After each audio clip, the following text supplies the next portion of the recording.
Xenoverse 2 is in the beginning slash middle of one of the biggest, if not the biggest content wave we've ever seen for this game up until this point in time. And that's really crazy to say, considering that this game is almost 6 years old.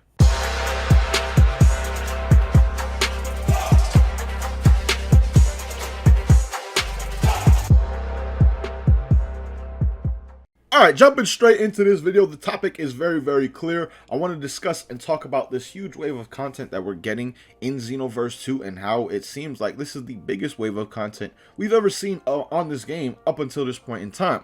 Now, while I'm discussing this, guys, I will have some background gameplay going on for you, of course, like we always do, but this one's a little bit more special. It's not just online PvP or anything like that. This is an actual mod coming from the homie Unleashed. Huge shout out to Unleashed for sending me this mod right here because it is absolutely amazing, as well as his other mods at the same time. Like, this man has made some of the craziest mods I've ever seen on Xenoverse 2, guys, so I'll have the showcase of that mod in the background while we talk about this in this video right here. And also, if you want to check out this mod and his others for yourself, I will have his Patreon link down below in the description at the same time. Be sure to check him out, guys, because again, he makes some of the best mods I've ever seen on this game.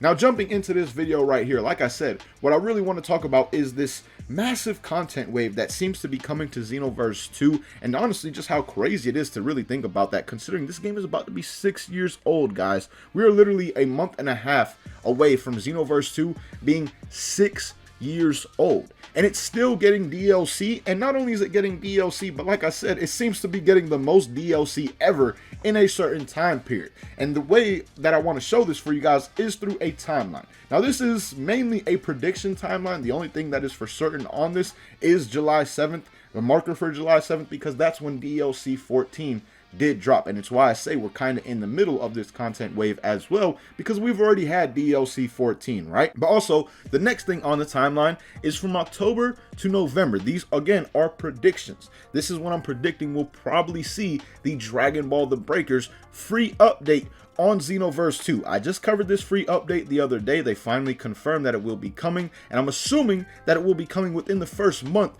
of Dragon Ball The Breakers release. I mean, it would make no sense for them to do it any later than that, considering that this update coming to Xenoverse 2 is in hopes of promoting Dragon Ball The Breakers and bringing some hype to the game, which is a very smart idea. Like, don't get me wrong, you're using one of the most popular Dragon Ball games ever to be made to try and promote a game that hasn't been too well received by the Dragon Ball community. So from that perspective, it's a very smart move. But if they were to drop this after November or after a month after Breakers releases, I don't think it'll be as smart at that point in time. So if they want to really get the full effect of this promotion and get as much hype built on Dragon Ball The Breakers from Xenoverse 2, I truly think they'll be dropping this update within the month of Dragon Ball The Breakers actually releasing. Now, after that, November to December, I have DLC 15 marked down for that on this timeline.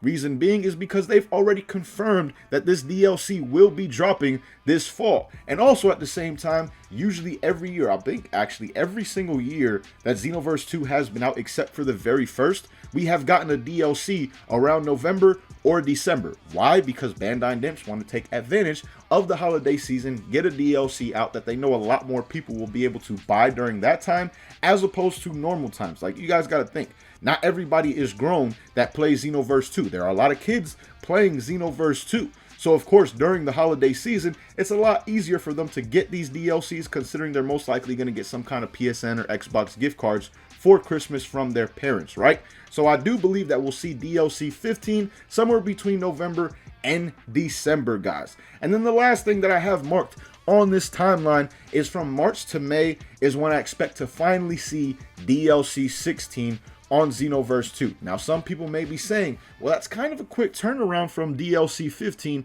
to 16 in terms of release. Yes, that is true, and it hasn't really been like that before DLC 14, but I do think they're trying to get DLC 15 N16 out as fast as possible because they want some kind of movie hype to still be around when these characters actually do release. Like, I believe that these DLCs were supposed to be out a little bit early. I truly believe DLC 14 was supposed to be the first portion of the movie DLC, and we were probably supposed to get characters like Gamma 1, Gamma 2, a Hero Vote character, and whoever that third mystery character is. But since the movie was pushed back, I think their plans also got pushed back at the same time, and it's why DLC 15, I think at least, is coming out so quick after DLC 14. So I'm expecting something of the same variety with DLC 16, considering again that this is still based around the movie and they want to get these DLCs out as fast as possible to really still have that movie hype going for them and help them with sales and more people buying these DLCs on Xenoverse 2.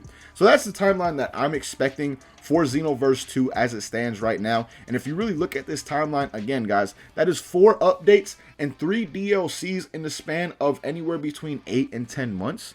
Think about that. That is absolutely insane for a game that is 6 years old. We've never gotten 3 DLCs and 4 free updates in the span of 10 months on this game. So at 6 years old, we could possibly be seeing the biggest content wave ever coming to Xenoverse 2. Now at the same time, like I said, these are predictions.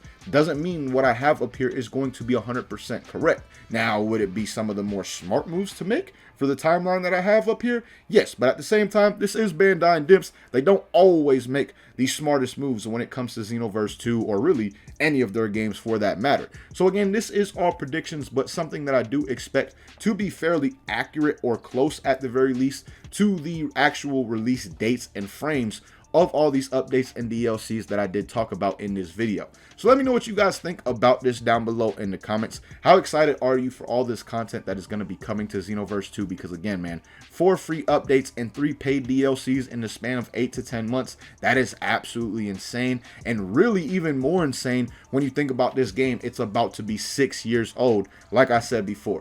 So again, man, let me know you guys' thoughts on this down below in the comments, how excited you guys are or how potentially unexcited you are as well, because there may be some people that aren't too excited about a DLC 15 and 16. And I know I'm going to see people in the comments saying things like, oh, just move on to Xenoverse 3 already, stuff like that, which I would love to see. But at the same time, if they're not moving on yet at this point in time, I would much rather them give us more DLC on Xenoverse 2 than give us absolutely nothing in the waiting for Xenoverse 3 at some point in time. So again, let me know what you guys think about this down below in the comments. But till next time, thank you guys so much for watching. Hope you guys enjoyed, and as always, hope you have a good one. Peace, y'all.